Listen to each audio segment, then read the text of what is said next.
Hey everybody, we are going to do another video here for 8.6 as our topic, and we have an essential question. We're going to talk about what types of functions do I know. So we're kind of getting to a point in algebra where we're starting to realize that we actually know a lot of different function types, and we're trying to become slowly but surely experts at these functions. That's the whole plan, is we want to be the expert. So we're going to go through the types that we've kind of been building our expertise in. And over on this main idea side, I'm going to write function families. Function families. So something we've done in math is we've grouped functions into what we call the function families. And we've done this because it kind of groups characteristics of graphs together that we know. So number one, the first one that we're going to talk about, which I'll put right here, is the one we started off probably working the hardest on, and that is linear functions. So I'm going to write linear.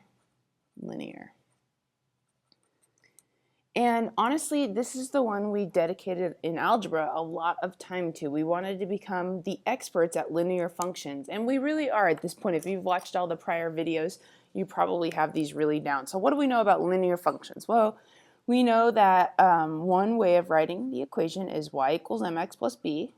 Happens to be my favorite way. We have a name for this. We call it slope-intercept form. So I'm going to put that over here. Slope-intercept, fit that in here, form. And slope-intercept form is really nice because it gives us the slope, which is m, and it gives us the intercept, which is the y-intercept. So we like this equation because it helps us graph linear functions really well. And what does a linear function look like? Well, we all know linear means line, so we are talking about functions that make a straight line.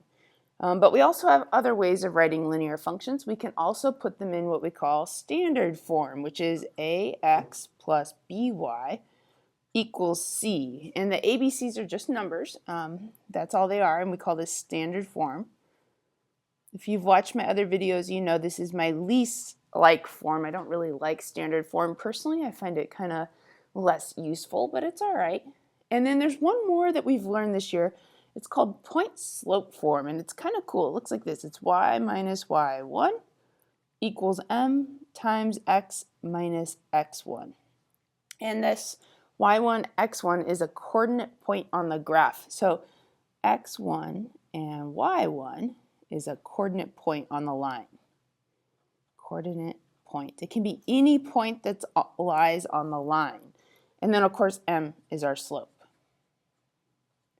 So because we have a coordinate point and the slope, we call this point slope form, which I'm going to write over here, point slope form. And there you got it. So this is kind of what we know. Linear functions are these functions that create a straight line. And we've got three ways we can write the functions. We can write them as y equals mx plus b. We can do standard form. And we can do point slope form.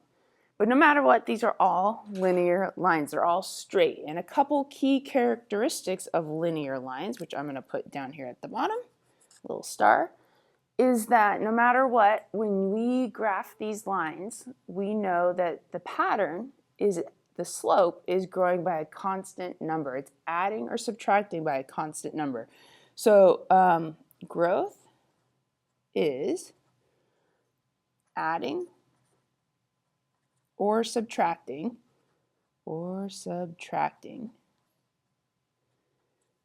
by a constant number. Meaning when we make our table, you're going to look at the table values and they're going to be adding plus 2, plus 2, plus 2, plus 2, and you know it's a linear function. Or minus 5, minus 5, minus 5, minus 5. That's a linear function. So we look at the growth, and if its growth is adding or subtracting by a constant number, then you know it's linear. I said grow is adding. That sounds kind of weird. I should have said growth. Can I fit that in here? Growth is adding or subtracting by a constant number. Sorry, that didn't sound very good. So linear functions, I think we spent a good majority of our video lessons on this. We know that we have all these different forms. We know that we can graph them. We also know one more thing before I move on, that the parent function, so the most basic linear line, is this format, y equals x.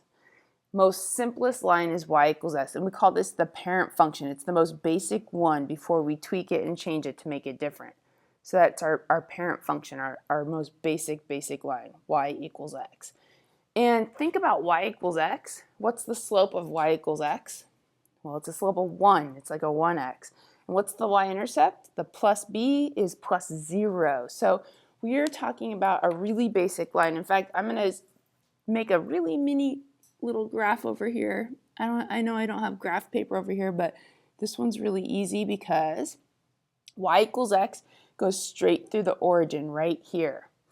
We know that it has a plus 0 as its b value, and it's a line that grows by 1. It has a slope of 1, so it looks like this. It's going up 1 over 1 for its growth triangle. And I don't have to put any numbers on here. This just kind of gives me a clue. We call that the parent function, the most basic linear function. So that's one family of functions that we've learned. Let's look at a second one now. So I'm going to flip over here, and we're going to do function family number 2. So I'll put a 2 here. What's the second function we've been studying this year? Well, the second one is exponential. Exponential functions. And exponential functions are a little bit different. They are not linear straight lines. Instead, they are these curves that show significant growth. Is exponential growth, we call it. Or there's the reverse of this. We call it exponential decay. You might see one that looks like this. And the idea behind these graphs is they get steeper and steeper and steeper, and the growth gets sharper, or we're decaying and we're going down and getting flatter and flatter and flatter. So either we have a growth version of this or a decay. Hopefully that's ringing some bells. Hopefully you're like, oh yeah, I remember this. And some of the basics about this is the format. The equation that we like to use is y equals b to the x power. Hence we call it exponential because we've got an exponent variable. Now b is just a number. It's the base number. Base number. So b can change to all different numbers, and that'll change maybe the look of the graph. But right now for our class, as far as we've gotten, if you need to graph an exponential equation, the best strategy is just make a table and plot some points. So I'm going to write that over here. Make a table and plot points. Making a table and plotting points is probably your easiest strategy when it comes to exponentials at this moment in time. Later down the road in further classes, you'll come up with some other strategies, but for now, it's a pretty good one. Okay, so what is the third function family that we've been learning about this year? Well, the third is a little bit more recent. Number 3 is we've been studying quadratic functions. Quadratic. One of my favorites, actually. And quadratic functions are pretty fun because they make a different shape. They're kind of cool. So what do we know about quadratics? Well, they typically make, well, they always make a parabola shape, either pointing up or there's the reverse pointing down. So that we always end up with this parabola. And the standard form for these equations is they always look like this format. Y equals ax squared plus bx plus c, where the ABCs are numbers, and we call that standard form. Standard form. So what we've been learning in class is there's lots of ways to figure out how to graph these. You can make a table just like we do with exponentials and just plot points. That is a really simple strategy. But you also can use a couple other strategies, which I'm going to put down here with a star. You can factor, and you can find the roots. So factor and solve for roots. Remember, roots are x-intercepts. So you can factor and solve for roots. You can obviously make a table that isn't an okay strategy to plot points. You also can solve for the vertex, which is kind of cool. So I'm going to put that down here. You can find that vertex point using our equation x equals negative b over 2a, which is where these ABCs become really handy. Remember that vertex is that low point on the parabola or that high point. I'm going to label this one vertex. Lowest or highest point helps us kind of find the center of the parabola basically. So parabolas are kind of cool. I wanted to show you what the parent function is for this one. So the parent function, the most basic quadratic possible, is this y equals x squared. That's the most basic parent function. So it doesn't have a lot going on with the ABCs. In fact, the A is 1, B is 0, and C is 0. And if I was going to draw like a really mini version of this graph, I'm going to do it really small down here. The parent function goes through 0, 0. When x is equal to 0, 0 squared is y equals to 0. So it's this function that looks kind of like this. This is y equals x squared. Most basic of basic graphs when it comes to quadratics. And after that, we can tweak it. We can start adding things to it, putting numbers in front of it. And the second we start doing that, it moves the parabola around on the graph or changes it from pointing up to pointing down. What do we know about pointing up? Well, we know that the A value, if it's pointing in the upwards direction, A has to equal a positive number. And we know if A is a negative number, then the parabola points down. A equals a negative number, then it points down. So we've been studying that a lot recently. Okay, so what other function families have we learned about this year? Well, there's one more I want to touch on. And it's one we haven't seen in a little while, but I want to go back to it. So I'm going to call this number 4. And my fourth one is absolute value. Absolute value. And we've really only looked at one type of absolute value, but that's the type I want to look at for our notes today. Absolute value. Do you remember what shape an absolute value graph makes? Often it gets confused with parabolas because it makes this sharp V that looks like this. Or it could point down like this. It's two lines put together. The way I remember this is I think value, and I draw little arrows on my V for value. So absolute value graphs make these sharp V's. At this point in time, I'd say just make a table and plot points. I think that's a great strategy. In fact, any function, you really can do that. You can always make a table, put in some numbers like -2 to +2, and plot the points. Let's talk about the parent function. The parent function for this one is the most basic, and it's y equals the absolute value of x. That's our parent function. So that's the most basic of these graphs. And y equals the absolute value of x. Remember how this works. If I made an xy table, and I did -2, -1, 0, 1, and 2, what I would be doing is finding the absolute value of each of these. So the absolute value of -2 is just 2. The absolute value of -1 is just 1. The absolute value of 0 is 0. The absolute value of 1 is 1. The absolute value of 2 is 2.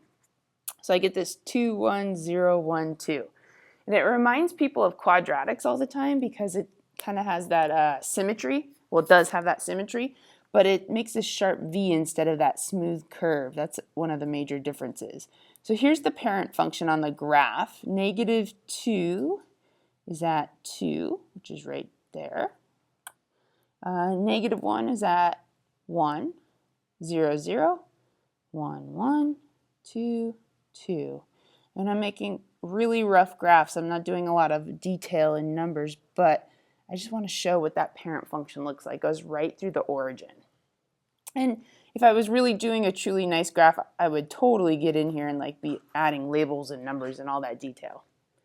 But yeah, those are kind of the 4 top functions in algebra we've learned about. And there's a bunch more you're going to learn about in future math classes, but I just wanted to review that with you today. I want to make sure you feel like you are a total expert at linear functions, that you feel very comfortable with exponentials and how to find growth and decay, that you're comfortable graphing quadratics and finding the vertex and making those parabolas, and that you don't forget how to do absolute value functions.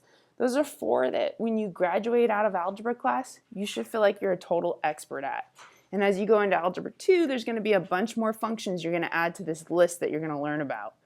So if you're getting ready to wrap up your algebra class, you should be reviewing those 4 functions and making sure you feel comfortable with their equations, their graphs, how to make their tables, and you might go back and practice a little domain and range as well. So that wraps up the video. Thanks for watching, guys, and I will totally see you in the next one.